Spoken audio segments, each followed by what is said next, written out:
আমি গ্রামের ছেলে, গ্রামে বড় হওয়া।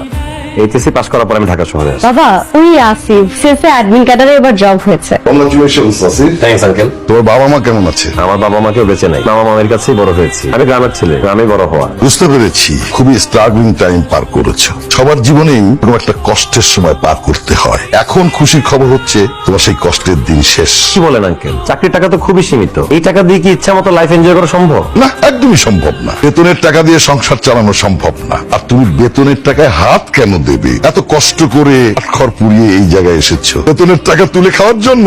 বুঝলাম না আঙ্কেল। সমাজদারকে নিয়ে ইশারাই কাফি। আমি একজন এক্স সরকারি কর্মচারী। এই যে বাড়িটা দেখছো না, এই বাড়ির মতো ঢাকাতে আরো দুটো বাড়ি আছে, 3টা ফ্ল্যাট আছে। গ্রামে আলিশান বাড়ি করেছি। তোমার কি মনে হয় এসব বেতনের টাকা দিয়ে সম্ভব? না আঙ্কেল, সম্ভব না। বেতনের টাকা দিয়ে সচ্ছল ভাবে মাস পার করা সম্ভব, এত তো গাড়ি বাড়ি করা সম্ভব না। তো আঙ্কেল, আপনি এত কিছু কিভাবে করলেন? আমাকে একটু টিপস দিবেন। আরে ট্রিপস দেওয়ার জন্যই তো বসে আছি। তোমাকে দেবো না তো কাকে দেবো?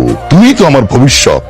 আসিফ তুমি এখনো একদম চুপ হয়ে আছো যে, ভয় পাচ্ছ নাকি? হয়তো পাচ্ছি। কিসের ভয় পাচ্ছ তুমি? তোমাকে হারানোর ভয়। মানে কি? আমি তোমাকে ভালোবাসি, আমি তোমাকে বিয়ে করতে চাই। সেটা তো আমি বাবাকেও বলেছি আর বাবাও রাজি হয়েছে। তাহলে এখানে সমস্যাটা কি? কিন্তু আমি তোমার বাবাকে মেনে নিতে পারছি না, কারণ তোমার বাবা একজন দুর্নীতিবাজ, আর আমি কোনো দুর্নীতিবাজ বাবার মেয়েকে বিয়ে করতে চাই না। তুমি কিন্তু আমাদের বাসায় এসে আমার বাবাকে অপমান করছো। একজন সরকারি কর্মচারী কয় টাকা বেতন পায় নাজলি? সেই টাকা দিয়ে ভালোভাবে মাস চলার পরে কোনো টাকা কি সেভিংস থাকে? সেই টাকা দিয়ে কি সম্ভব এরকম আলিশান 2-3টা বাড়ি করা, 3টা ফ্ল্যাট, গাড়ি, এত কিছু কেন সম্ভব?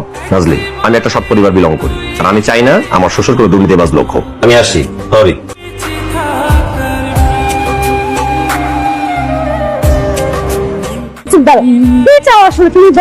শোনো, আমার কথা খুব সিম্পল। তুমি যদি তোমার দুর্নীতিবাজ বাবাকে ছেড়ে আসতে পারো, আমি তাহলে তোমাকে বিয়ে করবো, নাহলে আমি তোমাকে বিয়ে করবো না। তুমি কি আমার সিরিয়াসিভ? তাকে আমি 5 বছর ধরে চিনতাম।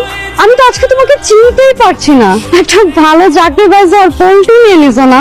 তুমি কি ভাবছো যে একটা ভালো চাকরি পেয়েছো এই জন্য এখন তোমাকে যে কোনো মেয়ে বিয়ে করবে? তুমি এগুলো কি বলতেছো? তুমি আমাকে ভুল বুঝতেছো। তুমি আমাকে বিয়ে করবে না তাই তো? ইটস ফাইন, আমাকে বিয়ে করতে হবে না, দরকার নাই। আমি বিয়ে করব, তোমার থেকে বড় অফিসার বিয়ে করে আমি দেখাবো, আর সেটা ভেরি সুন।